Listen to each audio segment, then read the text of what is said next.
All right, welcome to Sorry If I Spit When I Speak. Well, we have a Wow, very special guest today. very. I'm talking about a three-time All-American, a two-time All-American, three-time All Big Ten Yeah. offensive lineman at OSU, the Remington Trophy winner, Big Ten Offensive Lineman of the Year in 2017, and then in 2018 on the All-Rookie team. Billy Price, ladies and gentlemen. First round draft pick. Exactly. Here we go. Bringing him in. Billy, thank you so much for joining us Yeah, today. welcome to the show. It's great to have you. Yes, thanks for having me, guys. Yeah, we're so excited. Thank you for coming. I know that I appreciate having you here. I know the fans appreciate having you here. We're just very excited to have you on the show and excited to see what you have in store for us this season. Yeah. Yeah, Billy. So you last year you made the move from center to guard, and guard is a position you played at Ohio State. And what is that like? Where are you right now in terms of your preparation? Do you favor left guard, right guard? What has the transition been like? Yeah, so the transition last year, got to find a place where you fit in, especially coming into training camp hurt. Got to play left guard and got a little bit more settled in at right guard towards the end of the year. But being able to have the flexibility to play all three interior positions, I know that's something that the Bengals actually absolutely appreciate and can be able to do it on a moment's notice. Yeah, that's great. Yeah, go ahead. Yeah. And let me follow up with that. So you've probably heard the whole New Day saying, and a lot of us have been excited now, not just, I mean, for last year, this year. I mean, last year obviously wasn't what, we would want necessarily, but it also led to the Burrow signing and all that. There seems to be a lot of excitement, and the players seem excited. They seem charged in the Bengals. What is it about Coach Zach? What is it that we're not seeing as fans that makes the players so excited? What's going on behind the scenes that's making the people so ready to play and ready to win?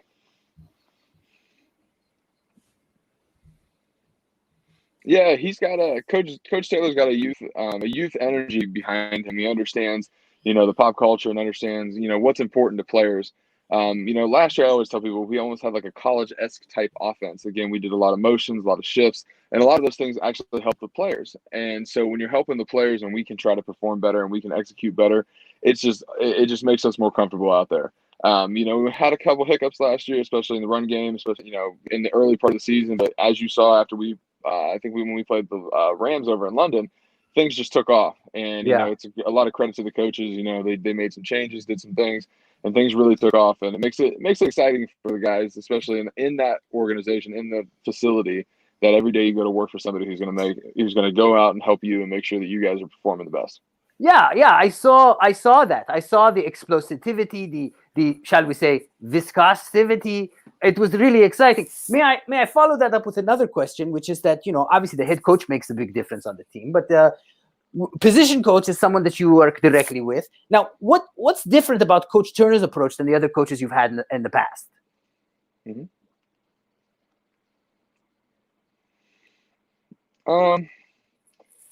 Coach Turner, a guy. I mean, he's got a military background. He's an accountability guy.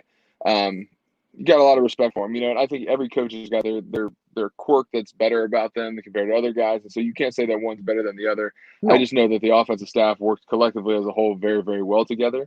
And again, as I said, after we played the Rams, the run game just took off, and that's something, again, as an offensive lineman, you love to see that. Putting 100+ rushing yards on an NFL defense is something that's it's not easy. I know when we played the Baltimore Ravens and put 100 yards on them, it was something that was, we took a lot of pride in that. And, those are the changes that Coach Taylor and Coach Turner made for us, and we went out and executed. Yeah, it was exciting. It was exciting, and I think we're going to see much more of that this year, personally. Yeah, but I mean, another thing to be excited about, no doubt, is the quarterback change. And Andy Dalton was a great quarterback in his own right. But what is it like going from that? Because Andy Dalton, in terms of blocking, so Andy Dalton got the ball out really quickly, right? I mean, so he avoided sacks and avoided a lot of pressures by getting the ball out so quick. But Burrow likes to go off script a lot. Yeah. But at the same time, he can avoid a lot of the sacks or a lot of the problems when plays break down because of his ability to create and improvise. Well, how does that affect your preparation, or how are you excited about blocking for a different kind of quarterback? I mean, I think it gives the offensive lineman, a guy's going to be able to take off and make those downfield plays when things get bad. And I think you saw that with Joe many, many times playing for LSU. Playing against Georgia, there's a couple clips again. He's just launching the ball 60 yards downfield. Guys are open, making touchdowns and whatnot. But I think that him avoiding the pressure, I think he'll get, he will learn what the AFC North is about, and he's going to do a great job avoiding and making sure that we're getting positive yards and avoiding those sacks. Yeah. I mean, it's so exciting. You got 5 Buckeyes on the team. I know you practiced with Burrow at Ohio State. Sam Hubbard is good friends with Joe. Mm-hmm. And tell me, I mean, like, do you guys have a relationship yet? Is there a friendship? Is there a kindred spiritship already on the team that's happening? I know that the COVID lockdown might have affected that. Tell us about that, if you would.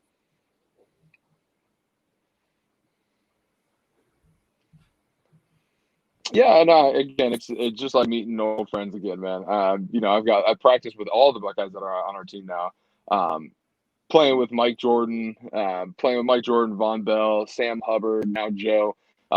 These guys, it's great. It's phenomenal to be able to see these guys and be able to continue that relationship again, because I know, the time that, I'm blocking for Joe, it's going to be quick and easy because I know how Joe plays as a quarterback. That's right. As he's developed as his time at LSU, it's going to be, he might be a little bit more elusive, but, you still know Joe's got that swagger back there that he's going to be able to make plays for us. He's got that leadership. He walks into the huddle, demands that attention, demands that respect, and that's something you tip your hat off to as a guy who's gone through some things, been through the experiences and whatnot. So you're very comfortable with the guys that are around you. Yeah. And Billy, you talked about the injuries, and I know that has been something. You had the torn biceps, I think, with the bench press, the draft process. Yeah, tore my pec. Mm-hmm. Yeah. Sorry, but yeah. And then you had the foot injury your rookie year, and the plantar fasciitis, and then early last year in the back injury. Where are you in terms of health and nutrition and those kind of things? Yeah. Yep. So the greatest thing I did this past offseason was come down to Dallas, Texas, and get down with Duke Manyweather, an offensive line guru, and somebody who really took me from. I went down at the end of January and really was able to kind of get a full evaluation of me. Within a week and a half, my back was fixed. It actually ended up being a little bit of a hip tightness. And then with the plantar fasciitis, we did some things this offseason, and we're continuing to do these things. It's just preventative maintenance. The number one thing I told myself, evaluating last year is don't come to training camp hurt. I tore my plantar fascia 2 weeks before training camp, doing some conditioning stuff. And in the NFL, your shot is only so minimal. So minimal. Yeah. And so coming into training camp hurt, and then didn't come back for another 7 days after that, you're already behind the 8 ball as guys have gotten a continuity and guys have gotten together and started to build that chemistry in the offensive line. Everything else is doing good. No back issues, no hip issues. My feet are fantastic.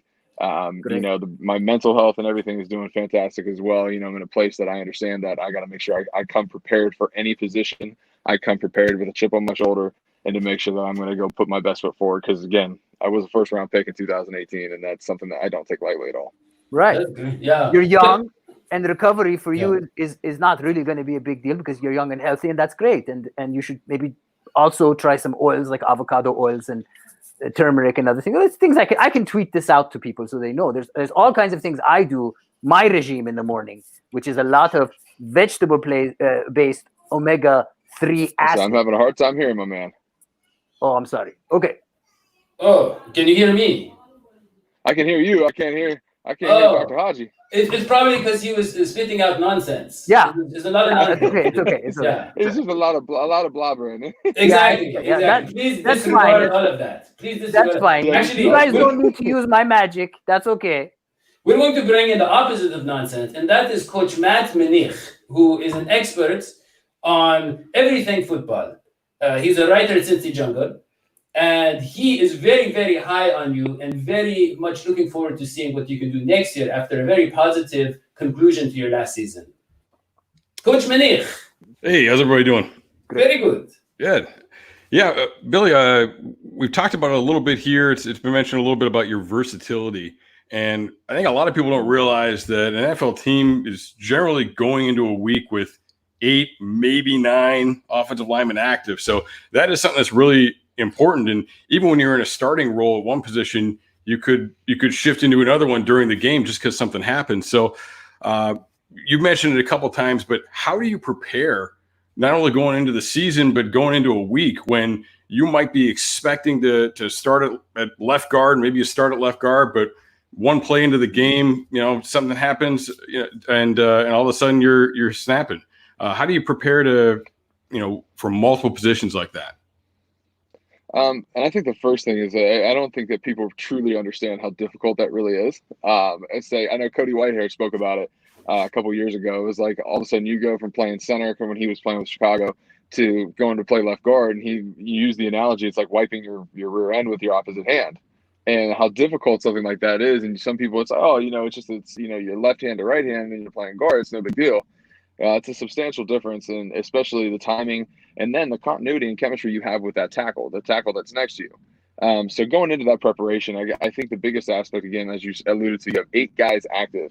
You have to have some sort of rep with those guys during the week. And that was something during the week, if during the week, Mike Jordan and John Miller were starting guards of this, they're healthy this week, just say, a couple reps in each period, I would go and get the last 2 reps at a left guard or a right guard or even at center. And then on game day, same thing as our pre-practice or pre-game warm-up. The one offense, one defense always gets 4 or 5 plays, and I would take a snap at every single position just to get your feet wet, get your body moving, just to get comfortable back in that position in that stance. But it's not easy. Again, and you have to understand the playbook and offense at every single dimension. Damned if you do, damned if you don't. I can't go and play tackle being 6'3", 6'4".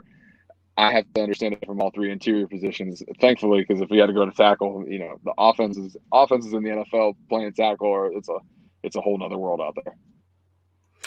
So, you talk about how difficult that is. I think you played both left and right guard at Ohio State before moving to center, right? Yes, I played 2 years at left guard, our national championship run, and then in 15 and then 16 I played right guard, and then 17 I played center.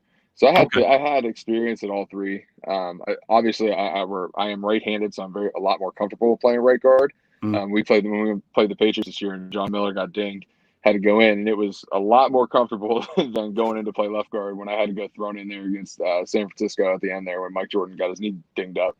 It's funny you mentioned that.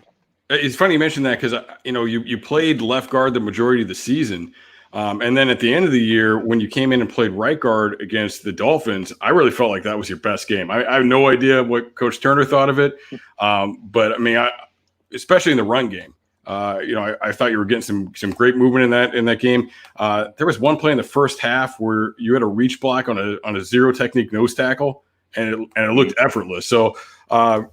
Yeah, would you say that you are more comfortable in the right guard position then? Yeah, I would say that. But again, in the NFL, you can't become comfortable and locked in at one spot. In my situation, the Miami game though, it was starting to get some continuity, and especially with Bobby Hart, somebody that I hadn't played a lot of snaps with during the season, but it just made it was easier. Again, the run mechanics and some of the fundamentals that you do in the run game were just a lot more effortless, I should say. The reach block that you're talking about, and I have a great relationship with Trey Hopkins, and it's just smooth like butter, especially that zero reach block. Trey does a great job turning the shoulders. I get a good first, second step, and then all of a sudden you lock it in, and then Joe goes and makes us look great. So it's all about the continuity and the relationships and the chemistry that you have in that offensive line room. And that starts even right now during this virtual period. I mean, I've talked to Trey weekly, and it's just to make sure you continue to build that and continue to work together. And whatever the capacity that might be. So Trey's kind of your anchor. You always know how you're going to interact with him, regardless of which guard spot you're coming in at. Yeah, and it was very easy. And he and I have, like I said, the great relationship that there's a lot of playing center together. Hey, Bill, what do you think about this? Or I would track the packages and the different defensive personnels. Or I would hey, pay attention to this. Hey, watch this guy. Catch tendencies in film study. Sending clips to one another during the week, and it's just it makes it very, very easy and effortless. Especially like you said, how Trey's going to react. I know how Jonah Williams is going to react this year, and so those are some of the things that make it easier in the grand scheme. So you playing center, like you kind of understand where Trey's coming from, so that kind of makes that an even better relationship. Yeah, absolutely. You know, and the beautiful thing about it is too, and we've had a conversation this offseason, I might not see something the same way he does, but you know, he might not see it the way I do. But the beautiful thing is, no matter what, we still got to get it blocked. Yeah. So, you know, and that's the thing you get with the offensive coaches during the week, especially during, like, for instance, like on pass protection days. And again, we meet with the quarterbacks, you know, the coaches might completely see it different than Trey and I do, but it's a conversation. All right, hey, how are we going to assess this? How are we going to block this? All right, if this is a situation, this is how we're going to attack it. If this is this personnel, this down and distance, etc., this is what we're doing. And so that's just, it makes it great. You know, communication is the biggest aspect in all of that, though. So obviously you've got a relationship with Trey. You know Trey. You've played with a lot of these guys, but you've got Xavier Suafilo coming in. You've got a rookie coming in, Hakeem Adeniji. You know, in this world that we're living in right now, where this is the only kind of communication, you know, interaction you have with people in general, have you had a chance to build a relationship with some of the new guys in the O-line? Yeah, and it's actually, ironically, I know both of them. So I know Xavier Suafilo. I did my combine training and a little bit of training with offensive line performance out there in Arizona with Charles Bentley, and Xavier is one of his clients. So I knew Xavier from training, and then actually Hakeem Adeniji is actually down here in Dallas, Texas with me with Duke. So I was working out with him last week. So I know Hakeem. Yeah, he's a smart one. I can tell you that. He's going to be a great addition to the line. You know, tall, slender kind of guy again, but he's got that nasty in him. He's a strong kid, very smart kid. So, like I said, a great addition to the room. Yeah, I know some people were a little disappointed they waited so long in the draft to add another offensive lineman, but I mean, the guy they got, I mean, I wouldn't have batted an eye at taking him several rounds earlier. So yeah, that was definitely a great addition there. Yeah, he's going to be good. And again, the draft, everybody's got their opinions on things. I know our draft staff and those guys they had a plan. So I know we had some great additions all the way from, you know, first round all the way down to the guys that we are undrafted free agents. So it's going to be a great competition this upcoming fall. And I know a lot of guys are going to fit in, and it's going to be some good competition. Yeah, definitely looking forward to seeing it. We really are. Yeah. Well, I just because we had Marissa on, and you know, I agree with her. Actually, you know, a lot of people are worried about the offensive line because of the past, but the second half of last year showed a lot of promise, and we found players in maybe unconventional ways for some teams, but not for the Bengals. The Bengals have turned late round picks and these type of things into really great, you know, linemen. And you know, they picked up Fred Johnson, I think, right, last year, and I mean, it's like it's mostly about the cohesion with the offensive line. Am I right? Like if the pieces fit, if the guys have that chemistry, it doesn't really matter if the guy you drafted was where he was in the draft or a really expensive free agent. You just kind of want to get that culture. Am I correct? Yeah, absolutely. You think about the guys in the playoffs, and every single one of those playoff teams, their offensive lines, the continuity and the chemistry, they're very, very close. You see guys, you know, Dallas offensive line trains together all offseason. The Saints offensive line is always so damn good. And it comes down to that. And, you know, I know that's what our guys, you know, Coach Taylor talked about drafting guys and signing guys, you know, leaders in their locker room, guys who were, you know, accountable, you know, huge, you know, that's a huge aspect for Coach Taylor going into this year. Yeah. Okay. Yeah.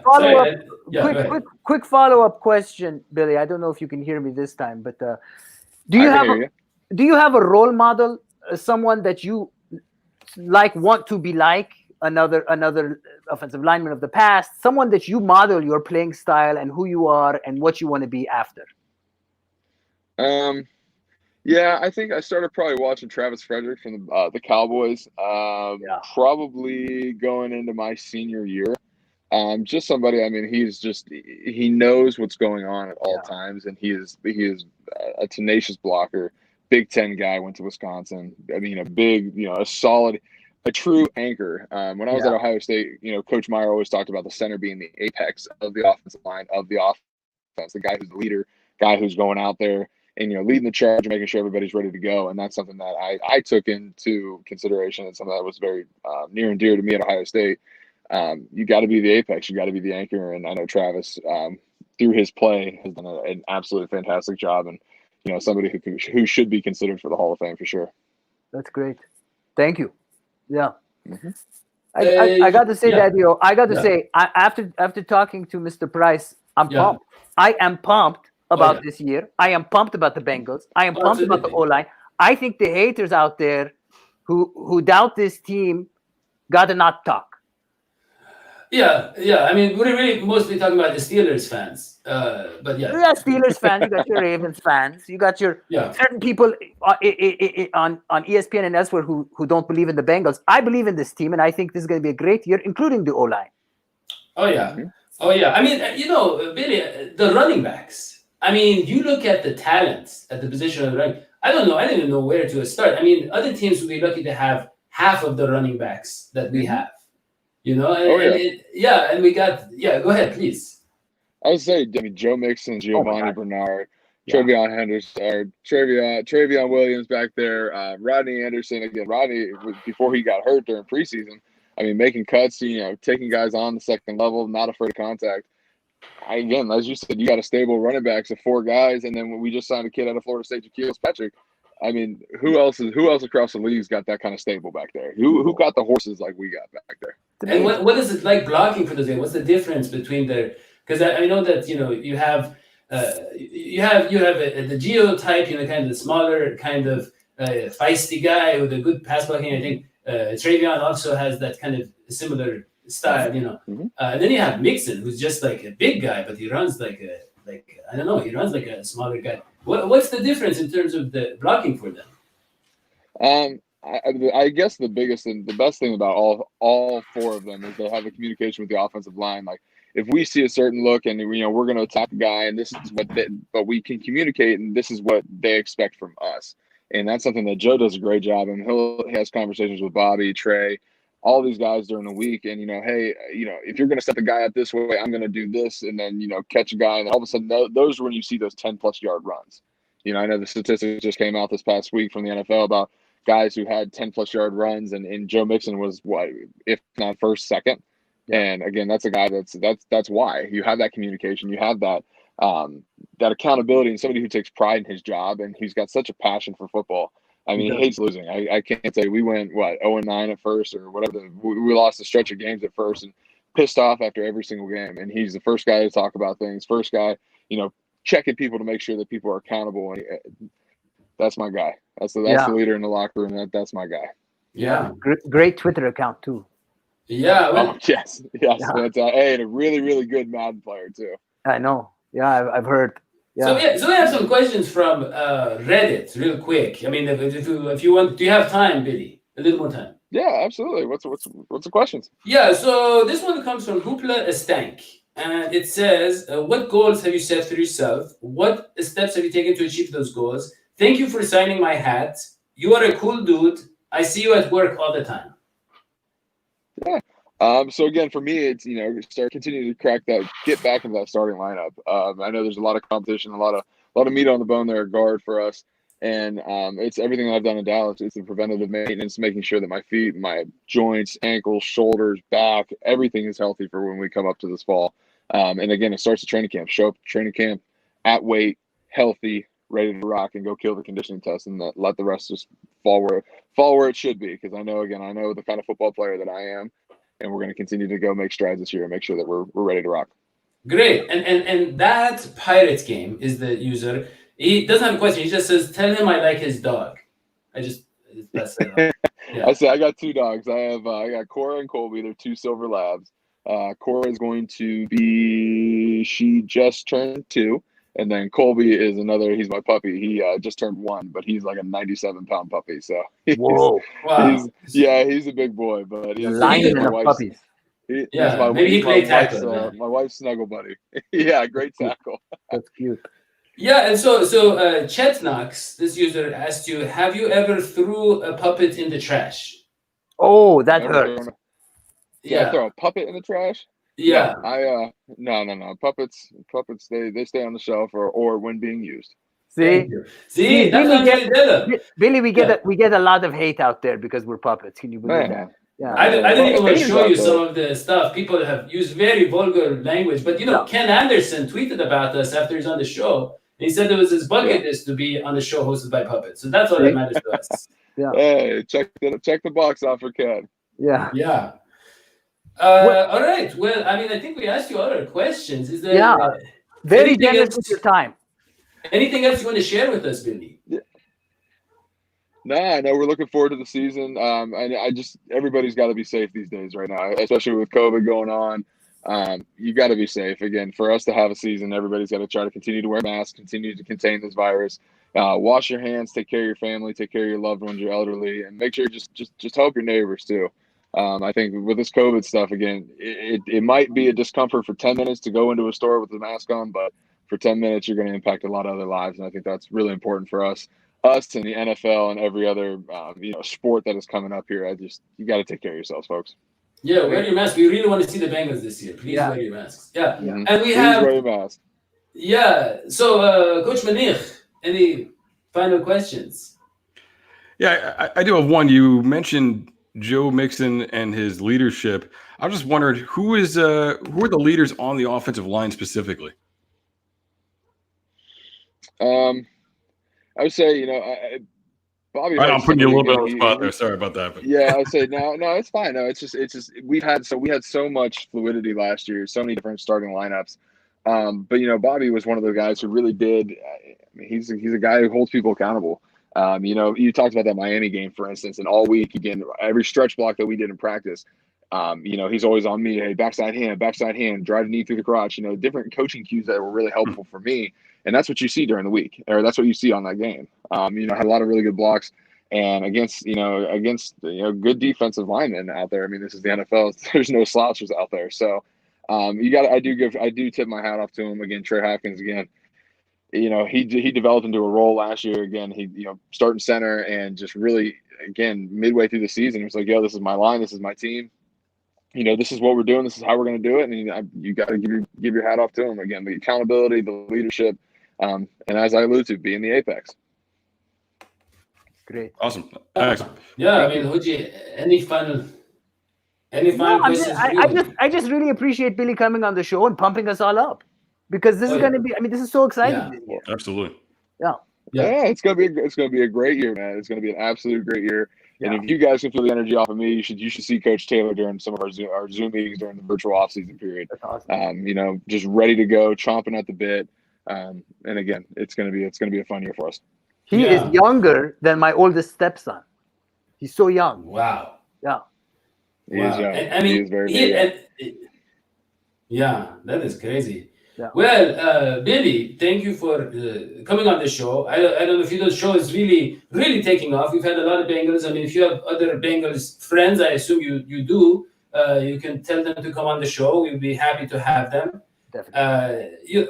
We have recently been expanding the show, and we have getting a lot of people who are being patronizing toward us on patreon.com. We have 5 people like that so far, and we also have people can join the channel, become members. So it's just people are just loving the show, and you coming on just shows how important it is. So we really appreciate that. Yeah. Good day. No problem. Tag me on Twitter, tag me on Instagram. I'll make sure we share it out and continue to grow the show. Thank you. Thank you. So remember, great. everybody, subscribe to the channel too. Please. And write comments about how much you love the show, because we get a lot of hate. And Billy, how much you love Billy? Yeah. And how much you love me, and how much you love the puppets. And how much you love Billy Price. Yeah. All right. Well, for Billy Price and Coach Matt Minich and Dr. Hodgie, Director Kismoji, I'm Dadio Maktouk. We will see you next time. So long, sweetie. Hold on.